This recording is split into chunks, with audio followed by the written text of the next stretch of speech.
यारं तैलूस्यहारं नमोऽस्यासौसीहारं इन्दिसदिवन्दियारं तिहोडिदिमधुरविसदिवकारं तातीतिगुणाढं नमो जिनाढं चिदीपवारं नमो रिन्ताढं नमो सिद्धाणं नमो आय्याढं नमो छायाढं नमो लुईसोसाधुरं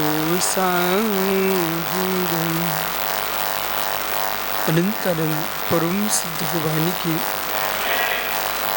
एक ज्ञानवान शांतिनाथ स्वामी की एक ज्ञानवान महावीर स्वामी की परम पूज्य आचार्य भगवान पूज्यपाल स्वामी की परम पूज्य आचार्य गुरु विराट सागर जी महाराज की यही समय विश्व धर्म की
बंधु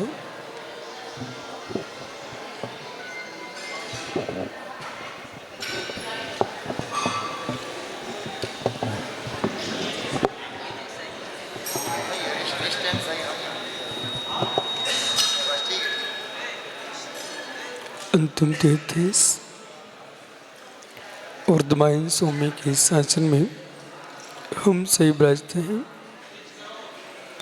तीर्थंकर दिनेन की पीयूष देशना दिनेन्द्रवाड़ी मनीषियों जगत कल्याणी है। ये सर्वज्ञ शासन नमो सुशासन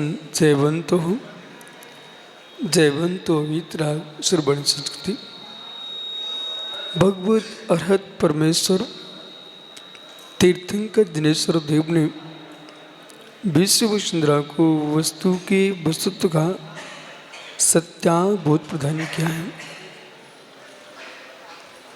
यह सहज नियोग एक साथ हम समोषण की रचना देख रहे हैं।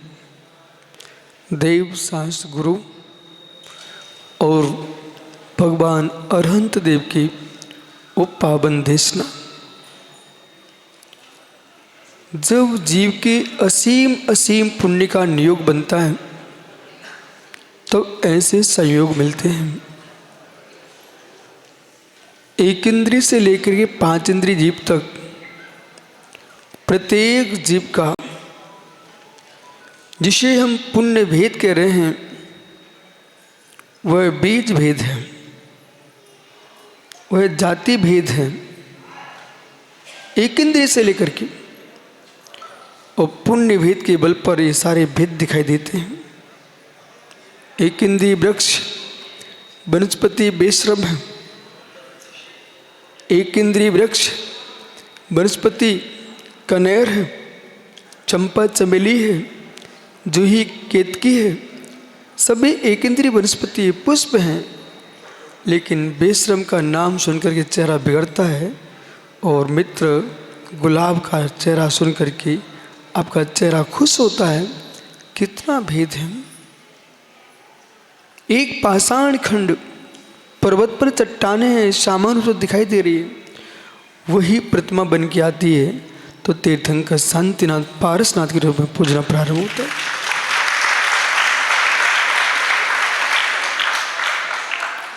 जीवन में प्रतिक्षण प्रतिफल पल संभल के जीने की आवश्यकता है। शिल्पकार की दृष्टि हट गई तो प्रतिमा विकृत हो जाएगी। ज्ञान हो, चारित्र हो, प्रज्ञा हो, यश हो, धन हो, विनोद पंडित जी, असावधानी आते ही इन सब का क्षय हो जाता है। स्वास्थ्य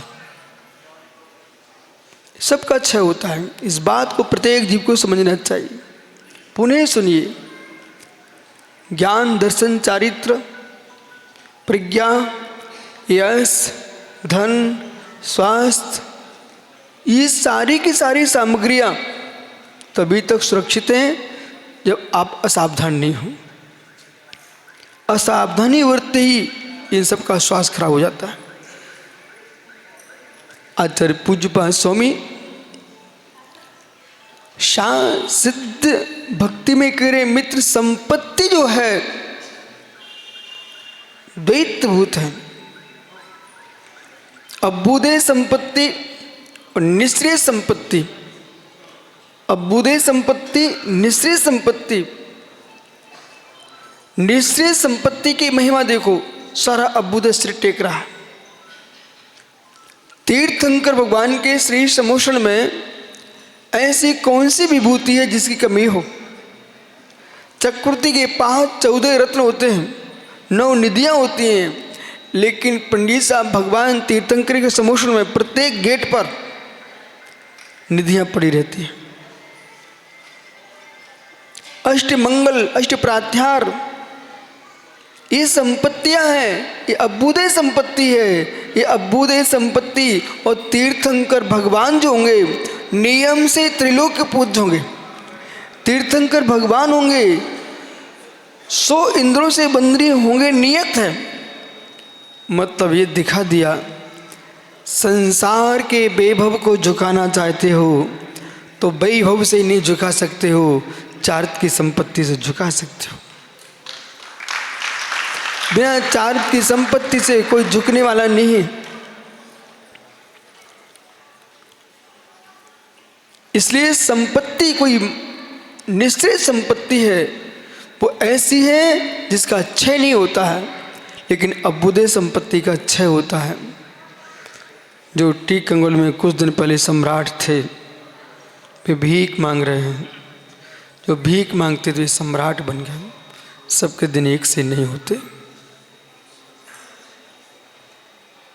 जिनके द्वारे पर श्वान भी नहीं बैठता, उनके द्वारे पर गाड़ियां रखी हुई हैं, और जिनके द्वारे पर गाड़ियां और हाथी रहते थे, उनके द्वारे पर श्वान भी नहीं बैठे। समय कैसे बदलता है।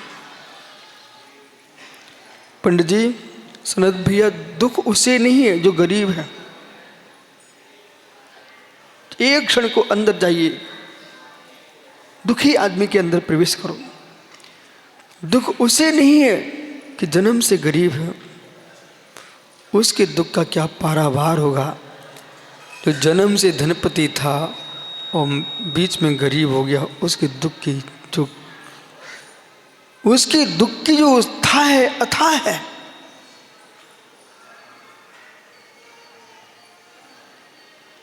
जिनके बेटे दूध मलाई खाते हो,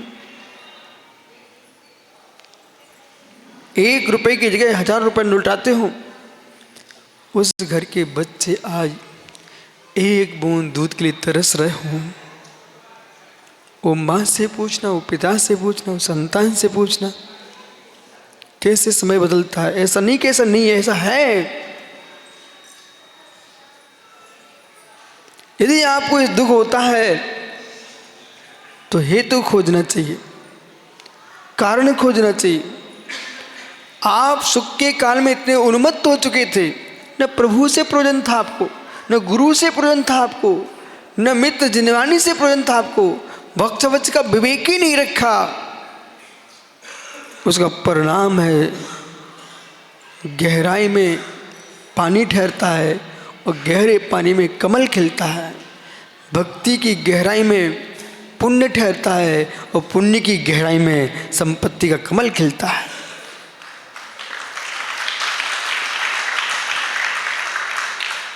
अनुराग, यही आर्जी है बेटा। शांतिनाथ के चरणों में मैं क्षुल्लक था। एक साधक मुराज से उनकी अगवानी के लिए गुरुजी ने मुझे भेजा, मैं लेके आया। ये आदेश क्यों सुना रहा? कभी जीवन में कोई भी संयमी हो उसकी अवहेलना नहीं करना, और तुम जिस परंपरा में हो अपनी परंपरा का निर्वाह करो। दूसरी की परंपरा पर कभी नाक नहीं सिकोड़ना। आपके घर में दूध मलाई आप खाइए, पर गरीब की बाजरे की रोटी देकर के नाक मत सिकोड़िए। बालक शांतिनाथ स्वामी के चरणों में उनका उपदेश भी हुआ, मैंने सुना हाथ जोड़ करके। पर समय कैसे बदलता है। उनके गुरु ने कभी अभिषेक दिया हुआ गंधोदक, और वो गंधोदक उनकी परंपरा का था। जिस व्यक्ति को दीक्षा लेना हो, शादी करना हो, तो सारे के सारे विचार पहले कर लेना चाहिए। पहले तुमको ये लग रहा था कि मेरी शादी नहीं होगी, क्या होगा, एक बार हो तो जाए, एक बार हो तो जाए। तब तुमने नहीं देखा कन्या कैसी है, घर कैसा है, और शादी के बाद अब तुम उसको तंग करना लग गए, तलाक हो जाएगा। मिट्टी के तेल की बात करने लग गए हो, तुम क्रूर हिंसक हो जाओगे। ये पहले सोचना चाहिए था बेटा। ऐसे जिसको दीक्षा लेना है, अब तुम गुरु में कमियां खोज रहे हो, ये पहले निर्णय करना चाहिए था। पहले निर्णय करना चाहिए। और दीक्षा दाता अब दीक्षार्थी में कमियां खोज रहा है तारीख निकालने के बाद, पहले खोजना चाहिए था। परिणाम ये निकला बेटा, ये सत्य घटना है। उनके गुरु ने गंधोदक दिया, उन्होंने उठा के फेंक दिया।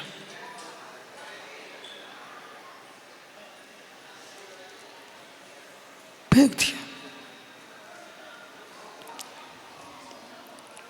3 लोक की नाथ, जिस गंधोदक के प्रभाव से श्रीपाल का कुष्ठ दूर हो गया। क्या महिमा सनत बेल पंडित जी तो बखान कर रहे थे, वो भाई ब्रह्मचारी भैया ये तो बखान कर रहे थे। इनका बखान तो अपने स्थान पर है। जिन्होंने बोली लगाई है उनसे पूछो, उनके हित में कितनी श्रद्धा होगी कि एक एक सिक्का कमाने के लिए कितनी मेहनत लगती है। वो मुस्कुरा करके भगवान का अभिषेक के लिए बोली लगा के चले गए।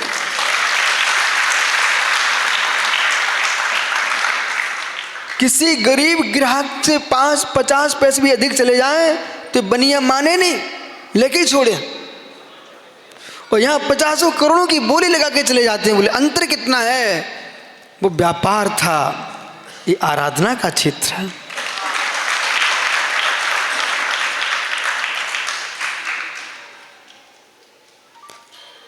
काली संपत्ति को गोरा करने का ही स्थान मिलता है इनको। काली संपत्ति को गोरा करने का स्थान है। और मुनि के ग्रास पर, हाथ पर ग्रास रख रहे हैं, ये भी गोरा करने का मौका है। समंत्रोद्ध सोमी श्री रत्नकांड श्रावकाचार्य में लिखते हैं, रुद्रमलम धावते बारी अतिथि नाम प्रतिपूजा।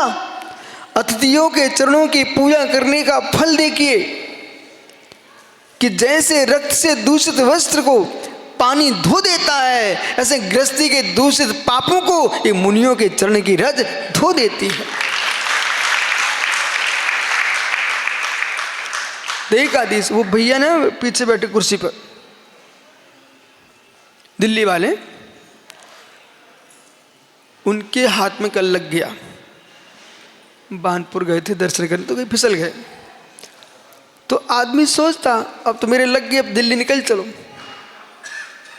लेकिन सोच रहे थे हो सकता था इससे और अति कोई घटना घटने वाली हो। तो आहार जी आकर के भगवान संत पारसनाथ स्वामी का अभिषेक करने का विचार कर रहे हैं, पाद प्रक्षालन कर रहे हैं। ये पाद प्रक्षालन नहीं होता बेटा, क्रिया पाद प्रक्षालन होती है, अभिषेक होता है, होता पाप प्रक्षालन है।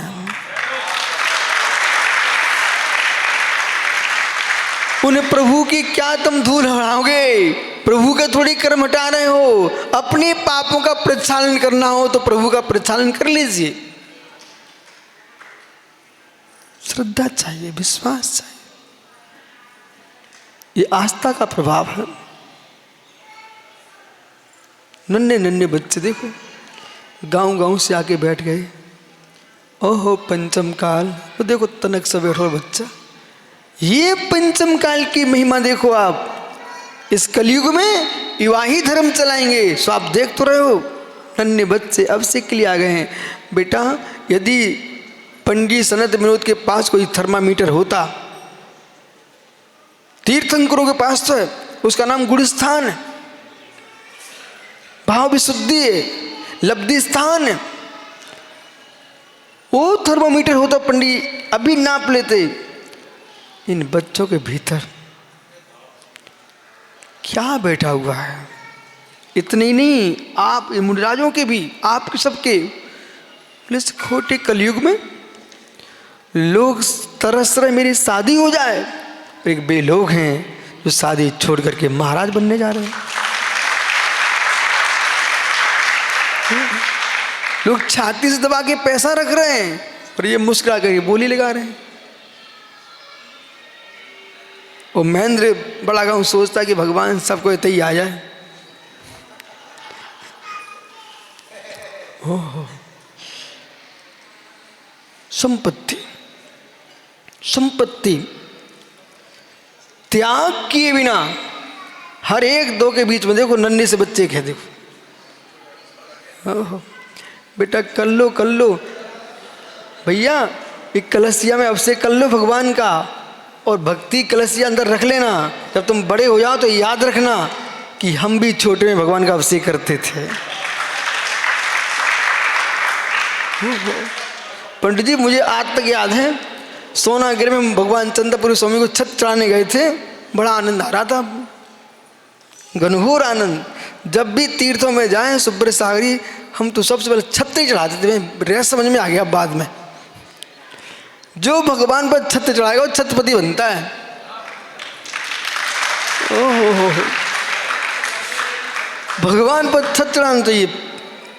चाहे शंभू शिखर जाओ, गिरनार जाओ, चंपापुर जाओ, पपोरा जी आहार जी जाओ, मित्र सोनंगर जी जाओ, जिस भी क्षेत्र में जाओ। दो का तो मुझे पक्का ध्यान है, महावीर जी में हमने छत चढ़ाया, सोनागिर में छत चढ़ाया, और पंडित कई बार चढ़ाए ना, उसी का परिणाम है 70 साल के होंगे क्या। अब तुम दोनों इतने बूढ़े बूढ़े होने के बाद भी दोनों जवान लगते हैं। हमारे महाराज लोग तो मुस्कुराए, बोले महाराज भी आ गए आपके दोनों, बाकी आप समझ गए होंगे। ओह तो क्या नहीं कल ही बोले वो आ गए आपके दोनों। हम कि देखो ऐसा है, पुष्प की बरगड़ा है, अरंत की प्रतिमा की बरगड़ा है, पंडित अनुभव करना। स्त्री पुरुष की बरगड़ा है, साधु की बरगड़ा है, विद्वानों की बरगड़ा है, जो गहरी साधना कर रहे हैं, श्रद्धा से जी रहे हैं। उन गृहस्थों के आने माँ से वास्तु ठीक होता है पंडित जी। मात गृहस्थों के आने से क्या कारण है। बड़े बड़े कार्यक्रम में राजे महाराजे नेता अभिनेता इनको बुला करके बड़े लोगों को आप ध्वजारोहण करा रहे हो, क्योंकि उनका पुण्योदय चल रहा है, उनका पुण्योदय चल रहा है। और पुण्यात्मा जीव के हाथ से काम कराओ तो सफल होता है। अहो आश्चर्य, यहाँ भेद नहीं करना, चारित्र्य पुण्य अभुदय पुण्य। कभी त्यागी का त्यागरूप पुण्य तो है, अभुदय पुण्य नहीं है, उनके होने पर विफलता आ जाती है। और जिनका पूर्व का पुण्य प्रचंड रखा हुआ है, चेहरा चमक रहा है, ऐसी अपनी प्रतिष्ठा चार है। जिसने हजारों प्रतिमाओं को प्रतिष्ठित किया हो, कलशों को प्रतिष्ठित किया हो, अपने आप को प्रतिष्ठित नहीं कर सका क्या?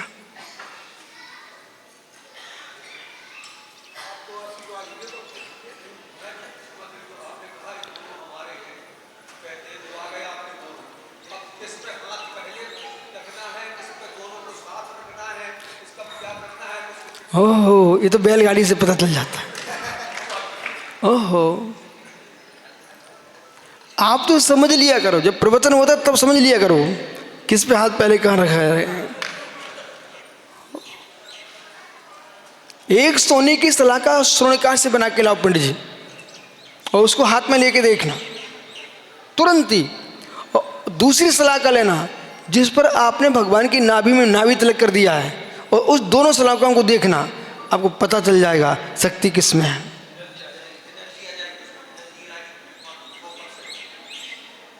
लोग समझ नहीं रहे, जिसे लोग विज्ञान विज्ञान कहते हैं, जैन शासन विज्ञानमय ही है, और उनका विज्ञान तो छोटा है, हमारा तो वीतराग विज्ञान है। हर वस्तु में अंतर पड़ता है। ये कलश रखे, अभी इनके चेहरे देख लो, वो अब से करके आए, फिर उन्हीं कलशों को देखना आप। शक्ति तो अभ्युदय शक्ति, निश्चय शक्ति, दोनों की प्राप्ति होती है परमात्मा की भक्ति से। लेकिन चरम शरीरी निश्चय प्राप्त करता है, अचरम शरीरी अभ्युदय प्राप्त करता है। पर यहाँ पूज्यपाद स्वामी उस संपत्ति की व्याख्या कर रहे हैं जिस संपत्ति का क्षय नहीं होता। सा तो अंतर्बाह्य हेतु, सा अंतर्बाह्य तो प्रभाव विमल सदृश ज्ञानचर्या संपद्धित प्रघाता छतदुर्त्या विनीता चिंत सारे कैवल्य ज्ञान दृष्टि पुरुषक महावीर सम्यक उपलब्धि ज्योतिरानादि स्थिर परम गुणैर रुत समाना रदोतैर भास्माना। जो पूज्यपाद स्वामी लिख रहे थे तो उनके ज्ञान का गेय देखो। उन्होंने शांति भक्ति लिखी, और आहार जी में शांतिनाथ के चरणों में जो शांत्याष्टक का पाठ कर लेता ना, अपने आप में चमत्कारित होकर चला जाता है। श्रद्धा होना चाहिए, विश्वास होना चाहिए, विश्वास होना चाहिए। ज्ञानियों, महेंद्र प्रीति के अभाव में पुत्र नहीं मिलता। पंडित जी, प्रीति के अभाव में पुत्र नहीं मिलता। संसार सुख भोग लीजिए आप, लेकिन संतान नहीं मिलेगी। संसार का सुख भी प्रीति से भोगागा तो संतान तीर्थंकर महावीर राम जैसे लोग मिलते हैं आपको। जब प्रीति के अभाव में संसार का सुख श्रेष्ठ संतान को नहीं दे सकता, ऐसी भक्ति के भाव में की गई आराधना फलित नहीं होती है। और भक्ति की सत्ता के साथ जो आराधना होती है वह सहज नहीं लक्ष्य कोटि गुना फलित होती है। आस्था होना चाहिए, विश्वास होना चाहिए, अंदर में हिडोले आना चाहिए, हिडोले आना चाहिए। जैसे पेपरमेंट की गोली खाने पर, देखा आपने कभी संतरे की गोली, पेपरमेंट की गोली, याद आ गई क्या? संतरे की गोली, पेपरमेंट की गोली मुख में रखो ना, कंठ एकदम ठंडा हो जाता है। ऐसे भगवान के मस्त पर एक कलशिया ढारो, पूरी आत्मा ठंडी हो जाए। पेपरमेंट की गोली, ओ हो। ज्ञानी वो होना चाहिए, ऐसे ही नगर में मुनिराज पधारे। ओहो, मौसम सूखा है गर्मी का, और माताएं घर के द्वार पर कलश लिए खड़ी हैं। तब मुझे लगता कि पंचम काल में भी ये श्रद्धाएं हैं। क्या गहरी श्रद्धा है। तब सुब्रसेन सत्यार जैसे लोगों को चाहिए है कि सूखे काल में, कलयुग में भी इतनी आस्था है। सनत भाई, ऐसे काल में साधु प्रणाम कितनी पवित्र होना चाहिए, अत्यंत पवित्र होना, अत्यंत पवित्र होना चाहिए। अब भगवान नहीं है तुम्हारे पास, भगवान नहीं है। भगवान जो भी हमें मिलेंगे, जिन बिंब के रूप में मिलेंगे, साक्षात मिलेंगे तो ये दिगंबर मुनिराज ही मिलेंगे।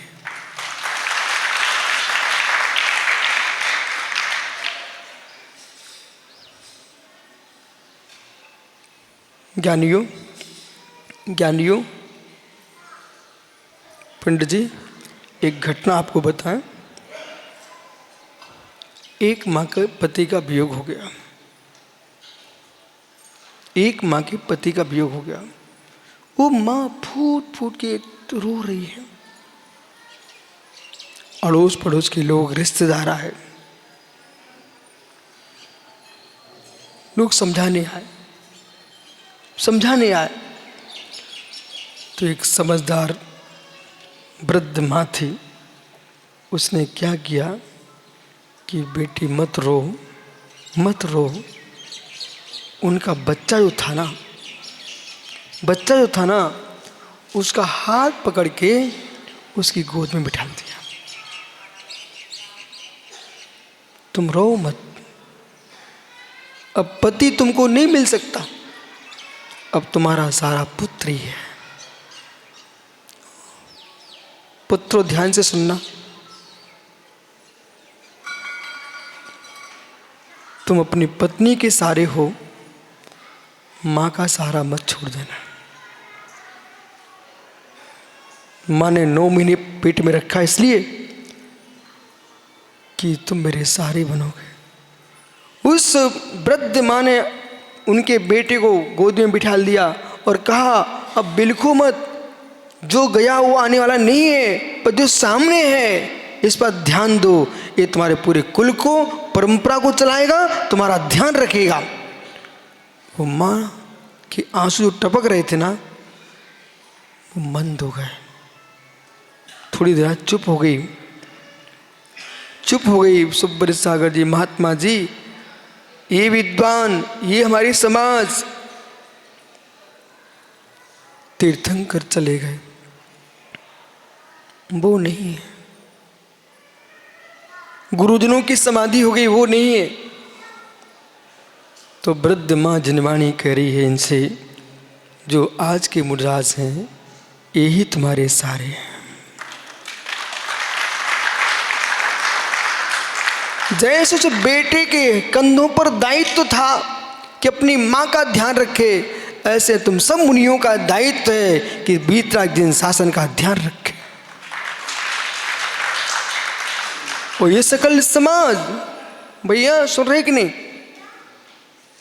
तुम्हारे दादा परदादा पिताजी सब चले गए ऊपर, वे मिट्टू को संस्कार दे के गए हैं,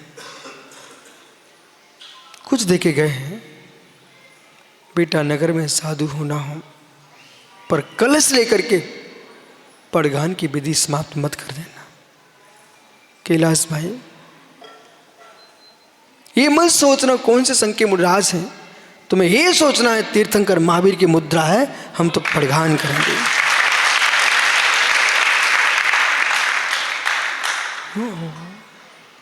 जब गाय खरीदने जाते तब नहीं पूछते हो किससे खरीद रहा हूं।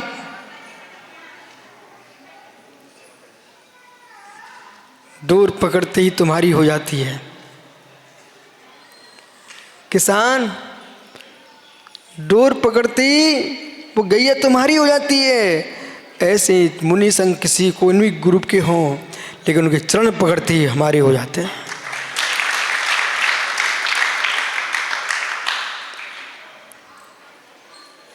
श्रावक बन के साधुओं की भक्ति करना ये महत्वपूर्ण और सरल है। साधु बन के भी साधुओं की भक्ति करना ये पंचम काल का चमत्कार है। हाँ चलिए, विमल सागरी, सन्मति सागरी। पंडित जी, औरंगाबाद में मैंने सोचा ये मट्ठा लेते हैं महाराज, एक दिन देख के तो हूँ कैसे लेते हैं। तो हम तो आहार तो गौण वृत्ति थी, मुझे तो महाराज के आहार देखना थे। तो औरंगाबाद महाराष्ट्र में मैं आचार्य सन्मति सागरी चौके में पड़ गया। वो आचार्य महाराज ने क्या किया, बोले सब साधुओं की पूजा कराइए आप, सबकी थालियां लगाइए। वो बैठे रहे, उन्हें मालूम था ना मुझे तो मट्ठा पीना है, 5 मिनट में बैठ जाना है। सभी साधुओं की पूजा करवा दिए, सभी साधुओं के थाली दिखवा दिए। अब कहते अंजलि साथ में छुड़वाओ, अंजलि साथ में छुड़वाई। 5-10 मिनट में मुंह मट्ठा लेके बैठ गए। इसके बाद मैं जल्दी पहुंचा उनके कमरे में। जिस दिन उन्होंने आहार किया उस दिन बहुत खुश दिखते थे। उनकी आज आत्मा खुश है, चलो देखते हैं। जैसे मैं उनके कक्ष में पहुंचा, मालूम क्या बोलते, बोले विशुद्ध सागर जी। तो मैं इतना गदगद हुआ, भाई इतने बड़े आचार्य को मेरा नाम याद है, ये तो बड़ी बात है। वो कह रहे विशुद्ध सागर जी। ओहो, बोले विशुद्ध सागर जी, यहाँ तक तो ठीक है, आनंद तो आया। दूसरा जो शब्द था बड़ा आनंदमयी था। बोले आज 11 निर्गंतों के साथ आहार हुआ है हमारा। ओह, मेरे आंखों में आंसू आ गया कि एक मुनि आचार्य जिसको मुनि भक्ति हो, जो यूं कह रहा कि 11 मुनियों के साथ मेरा आहार हुआ। नहीं तो लोग सोचते हैं भग चलो पहले से इनको और 1 लोटा दूध होगा तो बट जाएगा। नहीं, आदेश बेटा ध्यान रखना, कोई साधु घूम रहे हो ना तो ये मत कहना पड़घान मत करो, तुम ये कहना जो पड़घा के लाओ। हो सकता है उनकी विधि तुम्हारे चौका मिल जाए और एक दिगंबर मुनि का हार हो जाए, कितना पुण्य का बंध होगा।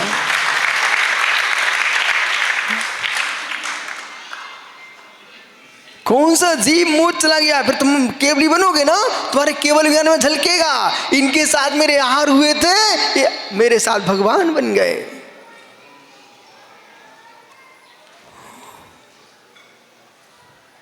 भगवान बन गए। ये 2 पंडित जी है ना, ये बहुत जोशी लोग हैं। वो मतलबी जोशी हैं, बताते नहीं हैं, बस जान लेते हैं। एक दिन 1990 की बात है, आचार्य से तीर्थों की वंदना करते करते गांव से निकल पड़े। बहुत एक दिन तूफान चल गया, तो कांटे माटे एक खेतों से निकाल लाए। तो बड़े महाराज जी ऐसे माला लिए रहते थे ना, और फिरते चलते रहते थे। इनकी बातें हम सुनते थे, हम भी पीछे पीछे चल रहे थे। तो ये दोनों बोले कि विराग सागर जी आप आचार्य बनोगे, याद है आपको? ये दोनों बोले आप आचार्य बनोगे। तो अब गुरुजी देखे ऐसे हमारी तरफ, हमने कहा तो इसमें क्या शंका, बननी है। तो बोले कैसे बनेंगे? ये ज्ञानी लोग बोले भद्रबाहु संहिता में लिखा है त्रिवल्ली पढ़े सो आचार्य बनते हैं। ज़्यादा देरी नहीं लगी, ज़्यादा देरी नहीं लगी। 2-3 साल में आचार्य बन गए। वो ऐसे बने कि वो पहले घुमा रहे थे पंडित जी कि चलो मुनिराज आए हैं, अपरिचित हैं, इनका थोड़ा बिहार करा दें। जैसे ही द्रोणगिरी में चातुर्मास हुआ, टीकड़ में चातुर्मास हुआ, चारों तरफ बुंदेलखंड में एकदम लहर पड़ गई, लहर। किस जीव का कौन सा नियोग बन जाए, इसलिए ये तो बोल के फुर्सत हो गए। अब देखो जंगलों में ये बोल रहे थे, तो व्यक्ति को कहाँ क्या बोलना चाहिए, कौन सुन रहा है। आज उनकी ये बातें इतिहास बन गई। हो सकता है सत्याचार जैसे लोग उन्हें पूछने जाएंगे, आप बोले हमारा बता दो, बोले हमारा बता दो। पर सत्य है कि कलसा मंगा करके शुभ नहीं होता है, अचानक कलसा दिख जाए तो शुभ होता है। तो भाई आप ही कह रहे हैं ये नोट डाल दो इसमें। आज सुबह पंडित जी कल से दिखे तो भैया बोले नोट डाल दो। अब जिसके बोला वो ऐसे ऐसे किए और तो आगे निकल गया, हम सब देख रहे थे। ओह, अब पंडित जी बोले गैया दूध पिलाए तो शुभ हो जाता है। तो सज्जन ने क्या किया, बाहर जाना था, गैया जबरदस्ती पकड़ के लाए और जबरदस्ती थन में लगा रहे बछड़ा को। वो शुभ नहीं होता है, सहज हो जाए वो शुभ होता है। नियोग चाहिए, विधि चाहिए। इसलिए आज का जो सूत्र है ना, संपद्येति, यानी जगत के लोगों ने माँ धन को संपत्ति कहा है। ये बीतरागी श्रवण के अंदर हीन भावना ना आ जाए। मित्र, आपका चारित्र इतनी बड़ी संपत्ति है, ये पैसे से जो भी कमाएंगे मात्र संसार के ही सुख पाए, जितना ज़्यादा सुख भोग लेंगे तो नरक ही जाएंगे। और वीतरागी मुनि रत्नात्रय की संपत्ति को जितना ग्रहण करेगा वो मोक्ष लक्ष्मी को प्राप्त करेगा। सा तो अंतर बहिर हेतु ये गंभीर है। महात्मा अनुत्तर सागरी, अब ये पकड़ना है। सा तो अंतर बहिर हेतु, बहिरंग साधना चल रही है, अंतरंग साधना चल रही है। दो, निर्विकल्प साम्य सागर। दो, अंतरंग साधना चल रही है और बहिरंग साधना चल रही है। इन दोनों साधनाओं के बीच में सम्यक दर्शन ज्ञान चारित्र, इसे पकड़ लीजिए, फिर ज्ञान से मिलिए। तुम लोग पकड़ सको तो पकड़ लो, मैं क्या बोल रहा हूं। सम्यक सागर, अंतरंग बहिरंग साधना चल रही है, वो साधना चल रही है। दर्शन ज्ञान चारित्र है, जो ज्ञान है उसे फिर से लाइए। आपने जैसे सम्यक प्राप्त किया सो आपका ज्ञान सम्यक ज्ञान हो गया, चारित्र सम्यक चारित्र हो गया। लेकिन इतने से काम चलेगा नहीं। ज्ञान से फिर प्रश्न करना, मैं जो चारित्र का पालन कर रहा हूं उसकी अनुभूति, व्यवहार चारित्र की भी अनुभूति, निश्चय चारित्र की भी अनुभूति, व्यवहार ज्ञान की भी अनुभूति, निश्चय ज्ञान की भी अनुभूति। अनुभूति से दूर मत चले जाना। जबरदस्ती राजकुमार भैया, जबरदस्ती कोई मुख में ग्रास ठूंसे आपको, उसमें रस तो रहेगा पर तुम्हें रस आएगा नहीं। और स्वेच्छा से भोजन करोगे, रस भी रहेगा और संजू रस भी आएगा। रस जिसमें है उसका रस लेना सीखो।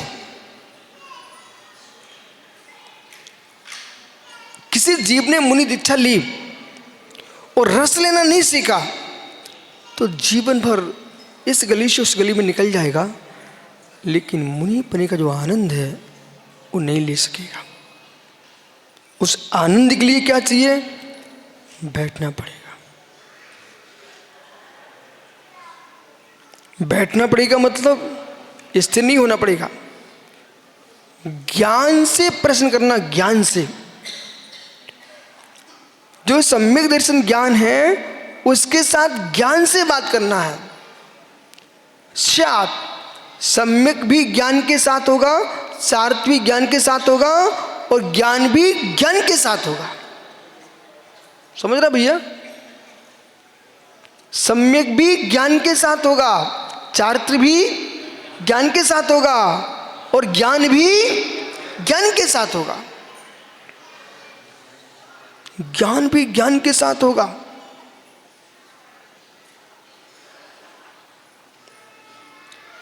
बिना जाने जीव कर रहा है स्थूल जान के, इसलिए अनुभूति नहीं ले रहा है।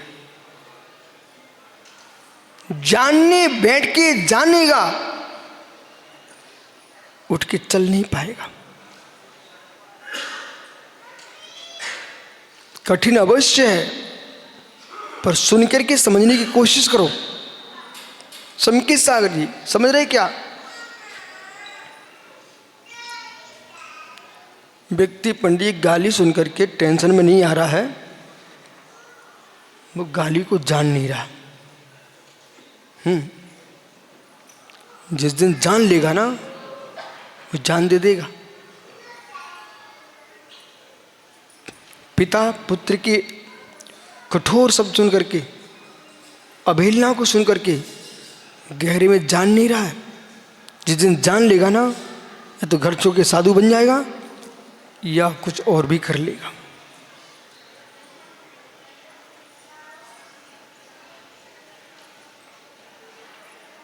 हो नींबू निचोड़ा पात्र में, एक बूंद गिरी और तुरंत ही आपने गर्म पानी में उछाल के फेंक दिया, फिर दूध भर दिया, वो फटा ही नहीं दूध, फटा ही नहीं दूध। क्यों? क्योंकि आपने नींबू की बूंद को ठहरने नहीं दिया। और यदि ठहर जाती फिर विनोद पंडित उसमें दूध भरते, दूध फट जाता। ऐसे ज्ञानियों कर्म फाड़ने के लिए चारित्र को स्थिर कीजिए और हृदय फाड़ने के लिए गाली को स्थिर कीजिए। ये रिश्ते फाड़ना है तो कठोर शब्दों को स्थिर कर लीजिए, और मित्र राग देश को फाड़ना है तो वैराग को स्थिर कर लीजिए।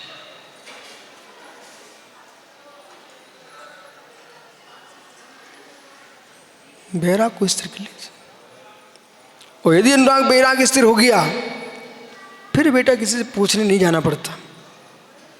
वो एक शक्ति का, जैसे ये मधुमक्खियाँ छत्ता बना लेती हैं, कितनी सी छोटी सी मक्खी, और पंडित साहब कितना विशाल छत्ता बनाती है, कितना पराग ला के रखने शहद बना लेती है।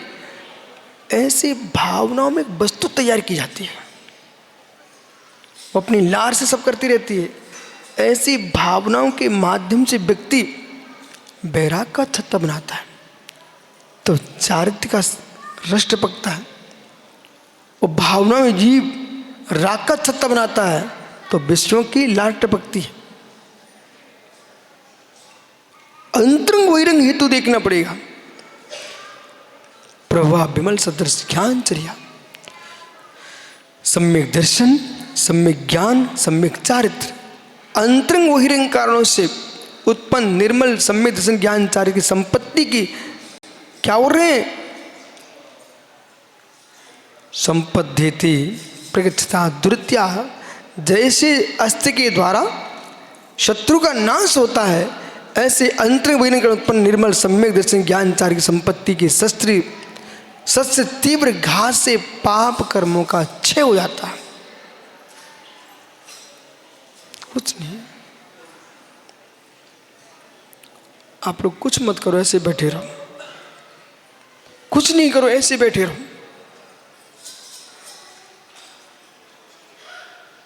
कुछ नहीं करो, ऐसे बैठे रहो। और 24 घंटे से बैठ लिया ना, तो आपको समझ में आ जाएगा कि संसार में मेरे साथ पुण्यात्मा सुखिया कोई भी नहीं है।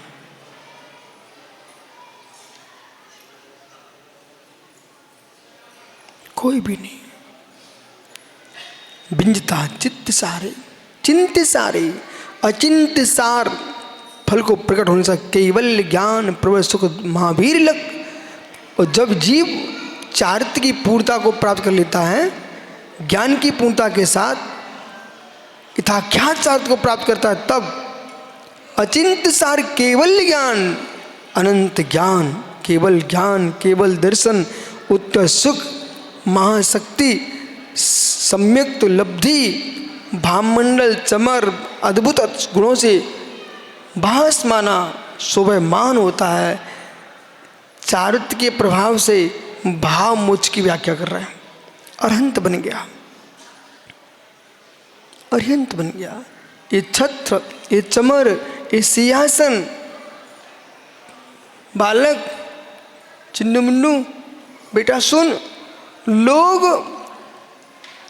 कुर्सी उठा के भागते कि मेरी कुर्सी ना कहीं चली जाए। वो कुर्सी का खेल देखा है, कुर्सी का खेल। धर्मचंद पंडित जी कुर्सी के खेल दिखाते रहते, एक कुर्सी कुर्सी, और फिर एक कुर्सी बचती तो उठा के भग देता आदमी, ठीक है ना। ऐसे ज्ञानियों लोग कुर्सियों को घूम रहे हैं, और 3 लोग के नाद के लोग सिंहासन लगाए घूम रहे हैं।